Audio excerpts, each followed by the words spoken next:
السلام علیکم، کیسے ہیں آپ سب؟ امید کرتی ہوں خیریت سے ہوں گے۔ آج کی ہماری کہانی ہے سنگدل۔ شیخ شہباز شہین یوسف آج پھر کام سے دیر سے آیا تھا، البتہ وہ اپنے بیٹوں کے لیے کھلونے لانا نہیں بھولا تھا۔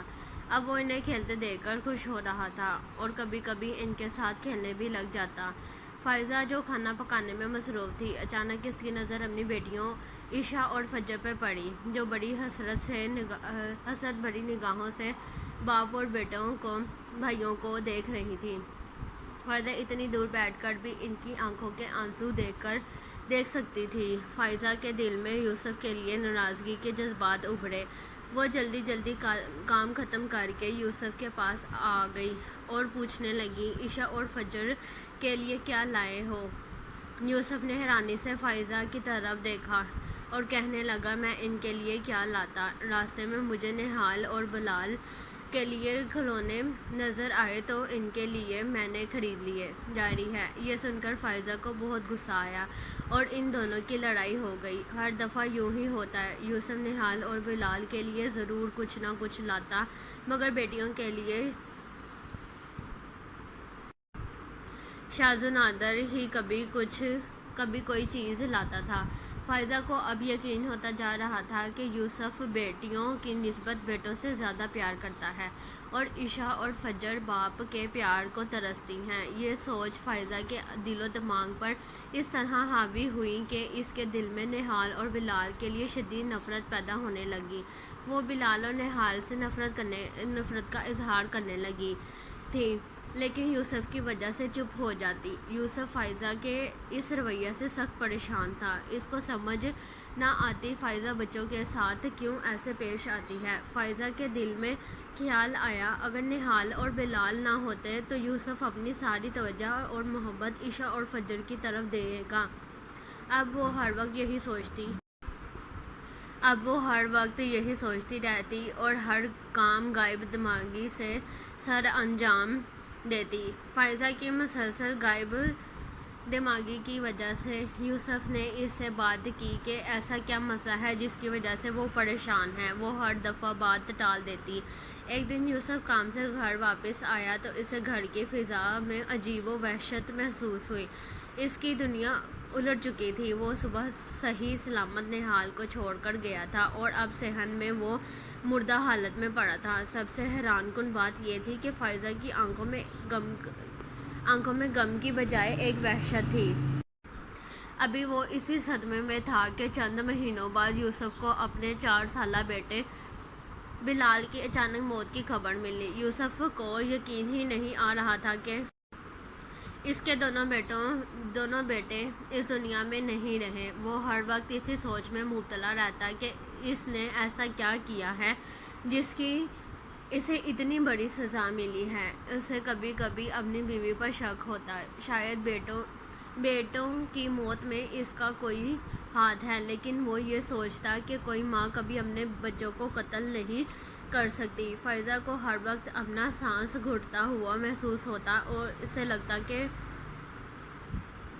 اس کے بچے اسے بھلا رہے ہیں۔ وہ رات کو اٹھ کر چیخیں مارتی۔ فائزہ کو اپنے بچوں کی روح نظر آتی۔ یوسف پہلے سمجھا کہ شاید یہ ابھی تک صدمے میں ہے۔ وہ اسے پیار سے بہت سمجھاتا، لیکن فائزہ پر کسی چیز کا کوئی اثر نہ ہوتا۔ فائزہ کی حالت دن بدن بگڑتی جا رہی تھی۔ یوسف نے کافی علاج کروایا لیکن بے سود رہا۔ یوسف نے کچھ عرصے کے لیے گھر سے کہیں دور جانے کا پروگرام بنایا تاکہ فائزہ کو جلد از جلد اس صدمے سے باہر نکالا جا سکے، لیکن فائزہ کی صحت پر کوئی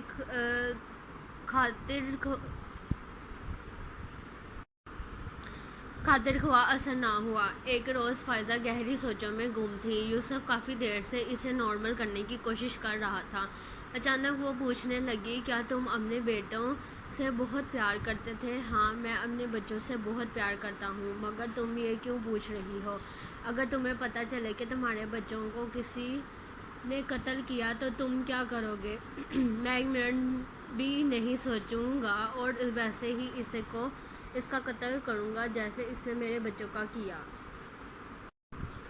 جیسے اس نے میرے بچوں کا کیا۔ اس روز کے بعد فائزہ مزید ذہنی دباؤ کا شکار ہو گئی۔ اب وہ جذباتی کیفیت میں اپنے بیٹوں کو یاد کرتے ہوئے ایسی باتیں کرتی جن سے یوسف کے دل میں پھر شک پیدا ہونے لگا۔ ایک دن یوسف معمول سے جلدی گھر آ گیا۔ فائزہ ایک اونچے ٹیلے پر بیٹھی ادھر ادھر دیکھ رہی تھی کہ اچانک اس کی نظر عشاء اور فجر پر پڑی، جو اپنے باپ کے ساتھ کھیلنے میں مصروف تھی۔ یہ دیکھ کر فائزہ کو خوشی محسوس ہوئی، ساتھ ہی ساتھ اسے اپنے بیٹوں کی شدید کمی بھی محسوس ہوئی۔ اسے ہر جگہ نہال اور بلال کی آوازیں اور شعلے نظر آنے لگے۔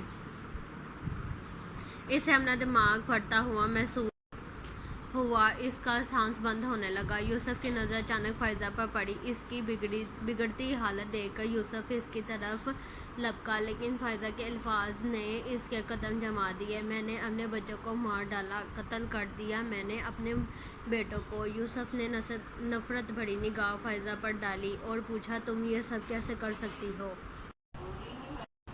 تم نے اپنے ہاتھوں سے ہی اپنے بچوں کو مار دیا۔ تم کیسی ماں ہو؟ تم تو ماں کہلانے کے بھی لائق نہیں ہو۔ کوئی ماں اس حد تک ظالم نہیں ہو سکتی۔ تم نے ایسا کیوں کیا؟ یہ سب کچھ میں نے اپنی بیٹیوں کے لیے کیا ہے۔ تم ہر وقت نہال اور بلال سے پیار کرتے تھے، عشاء اور فجر کی تمہیں کوئی پرواہ نہ تھی۔